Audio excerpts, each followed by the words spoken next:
പ്രകൃതിയുടെ വികൃതി. ഷാജി ജോൺ എഴുതിയ ഒരു ചെറുകഥ.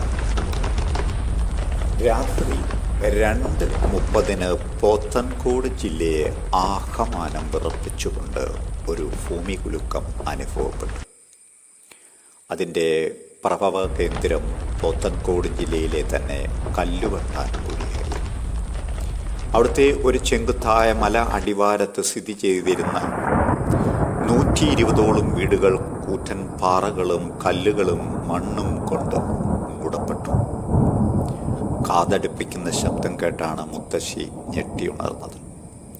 സ്ഫോടനങ്ങളും ഇടിമുഴക്കങ്ങളും ഗർജനങ്ങളും മനുഷ്യരുടെയും മൃഗങ്ങളുടെയും പക്ഷികളുടെയും അലർച്ചയും കരച്ചിലും മറ്റുമാണ് അവരെ ഉറക്കത്തിൽ നിന്ന് സ്വാഗതം ചെയ്തത്.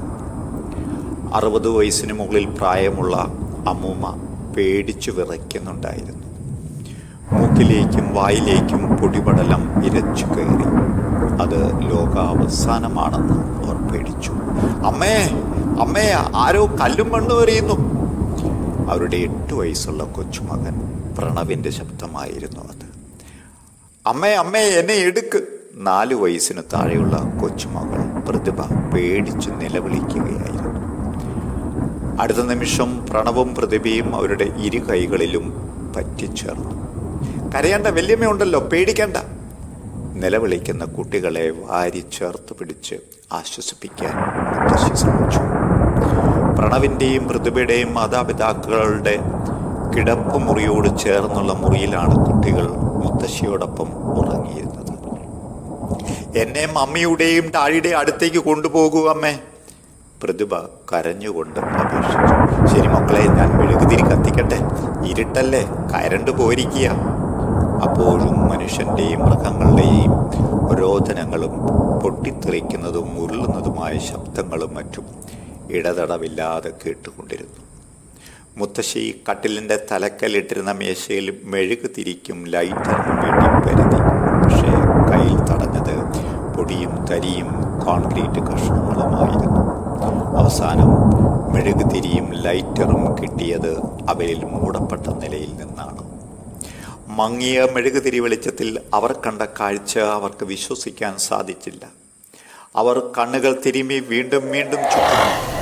ഞെട്ടിത്തെറിച്ച് അവർ ഒരു അലർച്ചയോടെ കണ്ണിൽ നിന്ന് തറയിലേക്ക് ചാടി. അവർ സഹായത്തിനായി അലറി വിളിച്ചു. പേടിച്ചിരണ്ട് അവർക്ക് ഓടാൻ പറ്റുന്ന ഒരേ ഒരു സ്ഥലം അടുക്കള മാത്രമായി. ഉറക്ക നിലവിളിച്ചുകൊണ്ട് കുട്ടികളും അവരെ പിന്തുടർന്നു.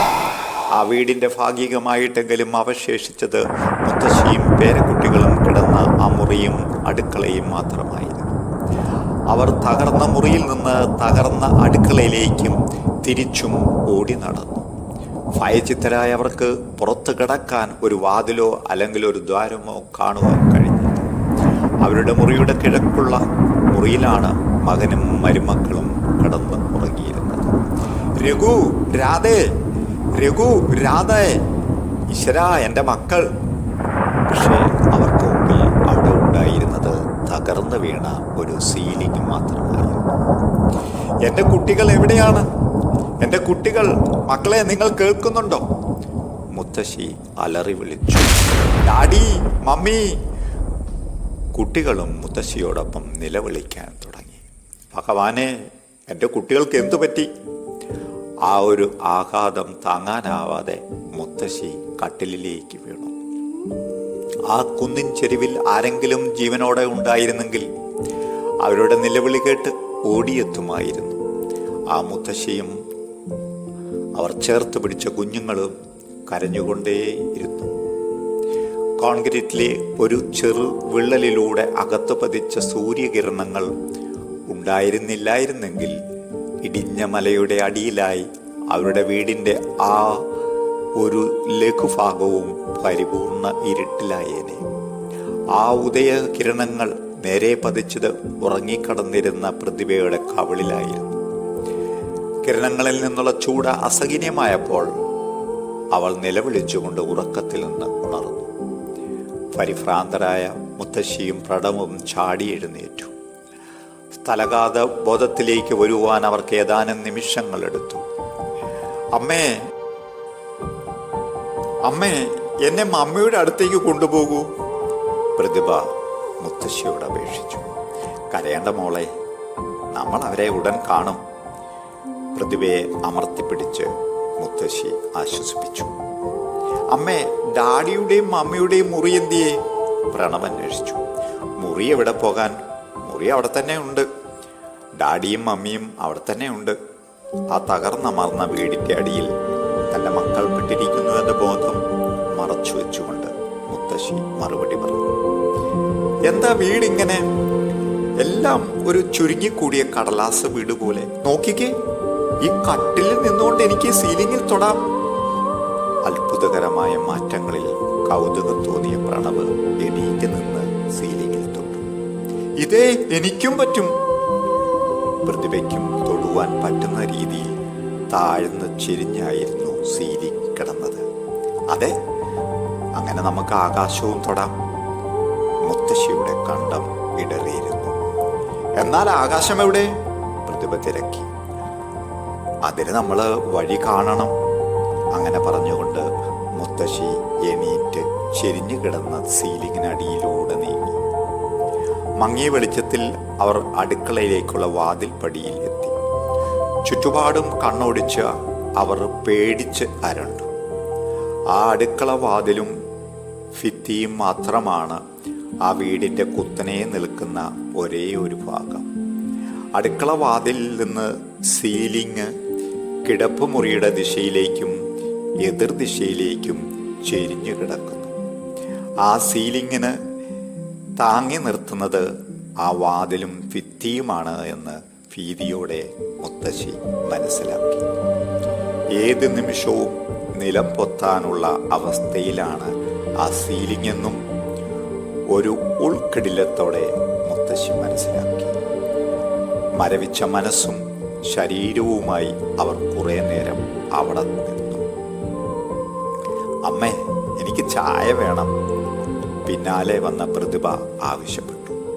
ചായ പിന്നെ ആകട്ടെ, അധികം ഫിൽറ്ററിൽ നിന്ന് കുറച്ച് വെള്ളം കുടിക്കാം. പൊടിയും കോൺക്രീറ്റ് ഇഷ്ടിക കഷ്ണങ്ങളും നിറഞ്ഞ തറയിലൂടെ കുനിഞ്ഞ് സീലിങ്ങിനടിയിലൂടെ നീങ്ങി ഒരു സ്റ്റൂളിൽ വെച്ചിരുന്ന ഫിൽറ്ററിൻ്റെ അടുത്തെത്തി. അടുത്ത് കിടന്ന ഒരു പ്ലാസ്റ്റിക് കപ്പ് ഫിൽറ്ററിലെ വെള്ളത്തിൽ കഴുകിയ ശേഷം ഫിൽറ്ററിൽ നിന്ന് ആ കപ്പിൽ വെള്ളം നിറച്ച ആദ്യം പ്രതിഭയ്ക്കും പിന്നീട് പ്രണവിനും കൊടുത്തു. പുറത്തു പോകണം, ഒരു വഴി കണ്ടുപിടിക്കൂ അമ്മേ, കുട്ടികൾ മുത്തശ്ശിയോട് അപേക്ഷിച്ചു. എന്ത് പറയണമെന്നറിയാതെ ഒരു മാനസിക പരിഭ്രാന്തിയിലായിരുന്നു മുത്തശ്ശി. എന്തെങ്കിലും ചെയ്യൂ അമ്മേ, കുട്ടികൾ ഇങ്ങനെ യാചിച്ചുകൊണ്ട് അവരെ കുലുക്കി. ഞാൻ നോക്കട്ടെ, നിങ്ങൾ ഇവിടെ ഇരിക്കുക എന്ന് പറഞ്ഞ് അടുക്കളയിൽ നിന്ന് ചെരിഞ്ഞു കിടന്നിക്കുന്ന സീലിങ്ങിന് അടിയിലൂടെ കുനിഞ്ഞു നീങ്ങി. അവസാനം കുനിഞ്ഞു പോകുവാൻ പറ്റാതെ വന്നപ്പോൾ പൊടിയും കോൺക്രീറ്റ് കഷ്ണങ്ങളും ചെളിയും നിറഞ്ഞ തറയിലൂടെ ഇഴഞ്ഞു നീങ്ങാൻ തുടങ്ങി. സീലിംഗ് തറയിലേക്ക് പതിച്ചടത്ത് എത്തിയപ്പോൾ അതിൻ്റെ ഇടയിൽപ്പെട്ട ഒരു വലിയ പാറ അവരുടെ ശ്രദ്ധയിൽപ്പെട്ടു. ആ പാറയുടെയും സീലിങ്ങിൻ്റെ ഇടയിലൂടെ അല്പം പ്രകാശം പൊടിക്കുന്നുണ്ടായിരുന്നു. പുറത്തേക്കുള്ള ഒരു വഴിയാകാം എന്നുറപ്പിച്ച് ആ പാറ അവർ ബലമായി പുറത്തേക്ക് തള്ളി. പക്ഷേ അതൊന്നും അനങ്ങിയതുപോലുമില്ല. അടുത്തതായി അവർ ചെളി നിറഞ്ഞതും പരുക്കനുമായ പാറയുടെ പാർശ്വം പിടിച്ച് മുന്നോട്ട് വലിക്കാൻ ശ്രമിച്ചു. അവരുടെ വലിയ ആശ്വാസത്തിന് അത് ചെറുതായി ഒന്ന് അനങ്ങി. അമ്മേ, ഞാനും സഹായിക്കാം എന്ന് പറഞ്ഞുകൊണ്ട് ഇഴഞ്ഞു വന്ന പ്രണവും മുത്തശ്ശിയുടെ കൂടെ പാറയിൽ ആഞ്ഞു വലിച്ചു. ഉടനെ തന്നെ ആ കല്ലും കുറെ മണ്ണോടുകൂടെ അവർ വലിച്ച ദിശയിലേക്ക് തെന്നി വന്നു. പക്ഷേ അത് അവശേഷിച്ച വീടിനെ അപ്പാടെ ഇളക്കി. പുറകോട്ടെറിയപ്പെട്ട മുത്തശ്ശിയും പ്രണവും അലർച്ചയോടെ പരസ്പരം കെട്ടിപ്പിടിച്ചു. അവർ പെട്ടെന്ന് തന്നെ ഇഴഞ്ഞ് കിടപ്പുമുറിയിൽ എത്തി. അവരുടെ ഭീതിയിലായ മനസ്സ് ഒന്ന് തണുക്കാൻ അരമണിക്കൂറോളം എടുത്തു. അവർക്ക് ആശ്വാസമായി. അടുക്കളയുടെയും കിടപ്പുമുറിയുടെയും ഭിത്തിയുടെ അലമാരയിൽ കുട്ടികൾക്ക് വേണ്ടി വാങ്ങിവെച്ചിരുന്ന കുറേ ടിൻ ഫുഡുകൾ ഉണ്ടായിരുന്നു. ഡാഡിക്ക് നമ്മളെ രക്ഷിക്കാൻ പറ്റും, പ്രണവ് പറഞ്ഞു. ഡാഡിക്ക് എന്തും ചെയ്യാൻ സാധിക്കും. പ്രതിഭയും പ്രണവിന്റെ അഭിപ്രായത്തോട് യോജിച്ചു. ആകാശത്തിലെ തത്തകളെയും തേനീച്ചക്കൂട്ടിലെ തേനും നമുക്ക് ഡാഡി എടുത്തു തന്നിട്ടില്ലേ? പിശാചിന് പോലും ഡാഡിയെ പേടിയാണ്. ഡാഡിയുടെ മടിയിലിരുന്നാൽ ഒന്നും സംഭവിക്കില്ല, പ്രതിഭ തികഞ്ഞ ആത്മവിശ്വാസത്തോടെ പറഞ്ഞു. വിഷമിക്കേണ്ട മക്കളെ, ഡാഡി പുറത്തുണ്ട്, നമ്മളെ സഹായിക്കും. കുട്ടികളെ കേട്ടുകൊണ്ടിരുന്ന മുത്തശ്ശി ഇടപെട്ട് അവർക്ക് ഉറപ്പ് നൽകി. ദിവസങ്ങൾ കടന്നുപോയി. അവർ പ്രതീക്ഷിച്ചതുപോലെ ഡാഡിയോ മറ്റാരുമോ അവരെ സഹായിക്കാൻ എത്തിയില്ല. ശാരീരികമായും മാനസികമായും മുത്തശ്ശി വളരെ തളർന്നിരുന്നു. ദിവസങ്ങളോളം വായുസഞ്ചാരമില്ലാത്തിടത്ത് കഴിഞ്ഞതുകൊണ്ട് വിമിഷ്ടവും ചുമയും അവരെ ബാധിച്ചിരുന്നു. തുച്ഛമായ ഭക്ഷണം ഏതാണ്ട് തീർന്നതോടെ പൊടിക്കഷ്ണങ്ങളിലായി അഭയം. ഫിൽറ്ററിലെ വെള്ളം തീർന്നപ്പോൾ അടുക്കളയിലെ ഒരു കോണിൽ സീലിംഗിൽ നിന്ന് ഇറ്റുവീണ വെള്ളമായിരുന്നു അവർക്ക് ആശ്രയം. ദിവസങ്ങൾ കഴിയുന്നതനുസരിച്ച് മുത്തശ്ശിയുടെ മനസ്സിന്റെ ആകുലത വർദ്ധിച്ച് സമനില തെറ്റുമാറാക്കി. കുട്ടികളുടെ സുരക്ഷിതത്വത്തെക്കുറിച്ച് എത്ര ചിന്തിക്കുന്നുവോ അത്രയും പീഡിപ്പിക്കുന്നതായിരുന്നു മനസ്സിന്റെ വേദന. കുട്ടികളെ ഒരുവിധം ഇറക്കിയിട്ട് അവർ എണീറ്റ് പുറത്തേക്കുള്ള ഒരു വഴി തേടി. ക്ഷീണിതയെ അവർ വെച്ചാണ് നീങ്ങിയത്. അമ്മേ അമ്മേ! പെട്ടെന്നുള്ള കുട്ടികളുടെ നിലവിളി അവരുടെ പ്രാണൻ പോകുന്നതായിരുന്നു. ആ ഞെട്ടലിൽ അവരുടെ ശരീരം അസകലം വിറച്ചു. കുട്ടികളുടെ അടുത്തേക്ക് പാഞ്ഞെത്തിയ മുത്തശ്ശി കണ്ടത് കട്ടിലിൻ്റെ പടിയിൽ ചുറ്റിയിരിക്കുന്ന ഒരു പാമ്പിനെയാണ്. അടുത്ത നിമിഷം അതിനെ വലിച്ചെടുത്ത് ചുഴറ്റി തറയിലെറിഞ്ഞു. ആദ്യ ഏറിൽ തന്നെ ജീവൻ പോയ അതിനെ വീണ്ടും വീണ്ടും എറിഞ്ഞു. അവ ചത്തു എന്ന് മനസ്സിലാക്കിയ ഉടനെ കുട്ടികൾ കട്ടിൽ നിന്ന് ചാടി മുത്തശ്ശിയുടെ കൈകളിൽ അഭയം കണ്ടെത്തി. പാമ്പിനെ തുറിച്ചു നോക്കി നിന്ന അവരുടെ മുഖത്ത് അതിശയ പാപം നിഴലിച്ചു. പാമ്പ് എന്ന വാക്കുപോലും ഭയം ജനിപ്പിച്ചിരുന്ന താൻ ഒരു പാമ്പിനെ കൊന്നിരിക്കുന്നു, അതും സ്വന്തം കൈകൊണ്ട്. അവർക്ക് താൻ ചെയ്ത പ്രവൃത്തിയെ വിശ്വസിക്കാൻ സാധിച്ചില്ല. കുട്ടികളെ മടിയിലിരുത്തി അടുക്കള ഭിത്തിയോട് ചാരി മുത്തശ്ശി തറയിൽ ഇരുന്നു. എനിക്ക് വല്ലാതെ വിശക്കുന്നു അമ്മേ, സഹിക്കാൻ പറ്റുന്നില്ല, പ്രതിഭ കേണു പറഞ്ഞു. അമ്മേ, എനിക്കും സഹിക്കാൻ പറ്റുകയില്ല. പ്രണവിനും വിശപ്പ് സഹിക്കാവുന്നതിനപ്പുറമായിരുന്നു. ഭക്ഷണം ഉടൻ തയ്യാറാക്കാം എന്ന് പറഞ്ഞാണ് മുത്തശ്ശി അവരെ നേരത്തെ ഉറക്കത്തിലേക്ക് വിട്ടത്. ഇനിയും എന്തു പറഞ്ഞു കുട്ടികളെ ആശ്വസിപ്പിക്കുമെന്ന് അവർക്ക് ഒരു എത്തും പിടിയും കിട്ടിയില്ല. പാകം ചെയ്യേണ്ട ഗ്യാസ് അടുപ്പും ആഹാരമാകേണ്ട ധാന്യങ്ങളുമെല്ലാം തകർന്ന ഭാഗത്തായിരുന്നു. അവരുടെ മുൻപിൽ അനന്തമായ ഇരുട്ടും ആഴമറിയാത്ത ഗർത്തങ്ങളുമായിരുന്നു. അപ്രതീക്ഷയറ്റ കണ്ണുകളുടെ ശ്രദ്ധ പതുക്കെ പാമ്പിൻ്റെ ചലിക്കുന്ന വാലിലായി. പെട്ടെന്ന് അവരുടെ കണ്ണുകൾ തിളങ്ങി. കുട്ടികളെ എടുത്ത് കട്ടിലിൽ കിടത്തിയിട്ട് അവർ പാമ്പുമായി അടുക്കളയിലേക്ക് നീങ്ങി. അടുക്കളയുടെ വാതിൽ അടച്ചിട്ട് പോകാനും അവർ മറന്നില്ല. ഏകദേശം 3/4 മണിക്കൂറിന് ശേഷമാണ് ആ വാതിൽ പിന്നീട് തുറക്കപ്പെട്ടത്. അടുക്കളയിൽ നിന്ന് ആദ്യം പുറത്തേക്ക് വന്നത് കറുത്ത പുകയായിരുന്നു. പിന്നാലെ കയ്യിൽ ഒരു പാത്രത്തിൽ ചുട്ട മാംസവുമായി മുത്തശ്ശിയും കിടപ്പുമുറിയിലേക്ക് വന്നു. അകത്തേക്ക് കയറിയ ശേഷം അടുക്കളയുടെ വാതിൽ വീണ്ടും അടച്ചു. അവരുടെ മുഖം പാത്രത്തിലെ ചുട്ട മാംസ കഷ്ണങ്ങൾ പോലെ പൊള്ളലേറ്റതായി കാണപ്പെട്ടു. സമയം നഷ്ടപ്പെടുത്താതെ മയക്കത്തിലായിരുന്ന കുട്ടികളെ ഉണർത്തി. വിശന്നു വലഞ്ഞ കുട്ടികൾ ഉടൻ തന്നെ മാംസകഷ്ണങ്ങൾ വിഴുങ്ങാൻ തുടങ്ങി. ആ ദുരന്തമുണ്ടായ ശേഷം ആദ്യമായി തൃപ്തിയോടെ അവര് ആഹാരം കഴിച്ചു. കുട്ടികൾ വിശപ്പടക്കുന്ന കാഴ്ച മുത്തശ്ശിയുടെ ഹൃദയം നിറച്ചു. അമ്മ, ഇതെവിടുന്ന് കിട്ടി? വിഴുങ്ങുന്നതിൻ്റെ ഇടയിൽ പ്രണവ് തിരക്കി. ഇതോ അടുക്കളയിലുണ്ടായിരുന്നു. ആ നുണ പറഞ്ഞപ്പോൾ അവർ വേദനിക്കാതിരുന്നില്ല. ആ പാമ്പ് പോയല്ലോ, പ്രതിഭ ആശ്വസിച്ചു. എടുത്തു കളഞ്ഞു. മുത്തശ്ശി ഒരു ഒഴുക്കൻ മറുപടി പറഞ്ഞ് ആ കാര്യത്തിൽ നിന്ന് ശ്രദ്ധ തിരിക്കാൻ ശ്രമിച്ചു. അപ്പോൾ സമയം ഉച്ചയായിരുന്നു. മുത്തശ്ശി കുട്ടികളോടൊപ്പം കിടക്കുകയായിരുന്നു. ഒരുപാട് നേരമായിട്ടും മയക്കം വന്നില്ല. മാനസികവും ശാരീരികവുമായ അസ്വസ്ഥതകൾ അവർ അഭിമുഖീകരിച്ചിരുന്നു. ചുമയും തലവേദനയും ശാരീരിക വേദനയും ശരീരത്തിൻ്റെ ചൂടും ഒരു പനിയുടെ സൂചനയാണെന്ന് അവർക്ക് ബോധ്യമായി.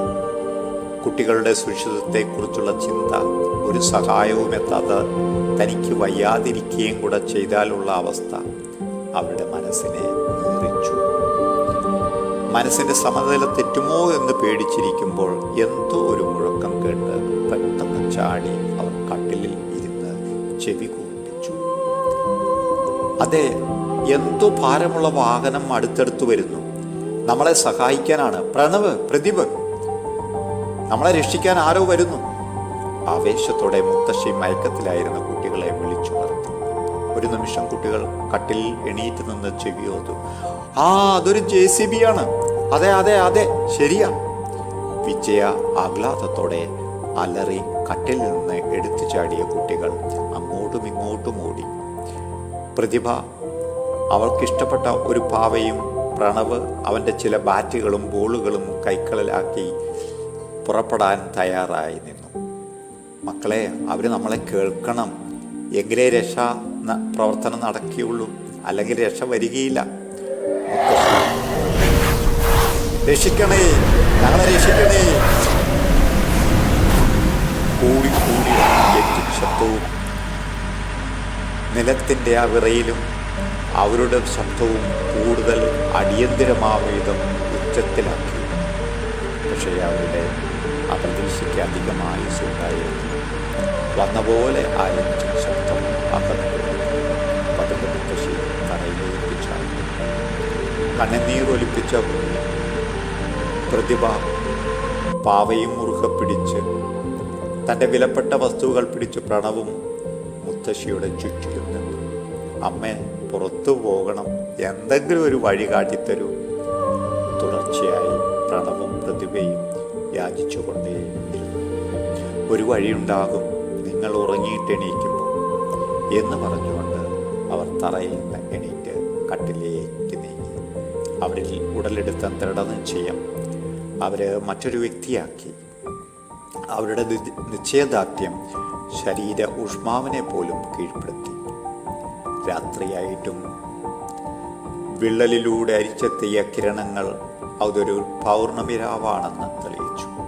കുട്ടികൾ ഉറങ്ങിയിരിക്കുന്നുവെന്ന് മനസ്സിലാക്കിയ ഉടനെ മുത്തശ്ശി എണീറ്റ് തിരി തെളിയിച്ചു. ആ വെളിച്ചത്തിൽ നിഷ്കളങ്കരായി ഉറങ്ങുന്ന കുട്ടികളുടെ മുഖത്തേക്ക് തന്നെ നോക്കി അവർ കുറച്ചു നേരം ഇരുന്നു. ഒരു നിമിഷം എല്ലാം നഷ്ടപ്പെട്ട് അവർ വിങ്ങിപ്പൊട്ടി. അവസാനം കണ്ണുകൾ തുടച്ച് കുട്ടികളെ ഓരോരുത്തരായി ചുംബിച്ചു. അടുക്കളയുടെ സീലിംഗ് തകർത്തു വന്ന ആ പാറക്കഷ്ണത്തിൽ ഇനിയും വലിച്ചാൽ ഉള്ളിലേക്ക് വരുമെന്നും അങ്ങനെ പുറത്തേക്കുള്ളൊരു ദ്വാരമുണ്ടാകുമെന്നും മുത്തശ്ശിക്ക് അറിയാമായിരുന്നു. അതിൻ്റെ പുറകിലുള്ള കല്ലും വെളും മണ്ണും ആ പാറയുടെ ഉള്ളിലേക്ക് ഇടിഞ്ഞു വരുമെന്നും അവയോടൊപ്പം അവരും ആ മണ്ണിലും കല്ലുകളിലും മൂടപ്പെടുവാനുള്ള സാധ്യത വളരെ കൂടുതലാണെന്നും അവർ മനസ്സിലാക്കിയിരുന്നു. എന്നിരുന്നാലും ഭയാനകമായ ആ വിധി സ്വീകരിക്കാൻ തന്നെ അവർ തീരുമാനിച്ചു. കാരണം അവരെ സംബന്ധിച്ചിടത്തോളം അവരുടെ പേരക്കുട്ടികളുടെ ജീവനായിരുന്നു സ്വന്തം ജീവനേക്കാൾ വലുത്. ആദ്യമേ ആ പാറയെ അവിടെ ഉറച്ചു നിർത്തിയിരുന്ന അടിയിലുള്ള ചെറുകല്ലുകളും മണ്ണും നീക്കിയ ശേഷം സർവശക്തിയും ഉപയോഗിച്ച് ആ പാറയുടെ ഒരു പാർശ്വത്തിൽ പിടിച്ച് അകത്തേക്ക് വലിക്കുവാൻ തുടങ്ങി. അവരുടെ ശ്രമം ഫലം കാണുന്നുണ്ടായിരുന്നു. ആരൊക്കെയോ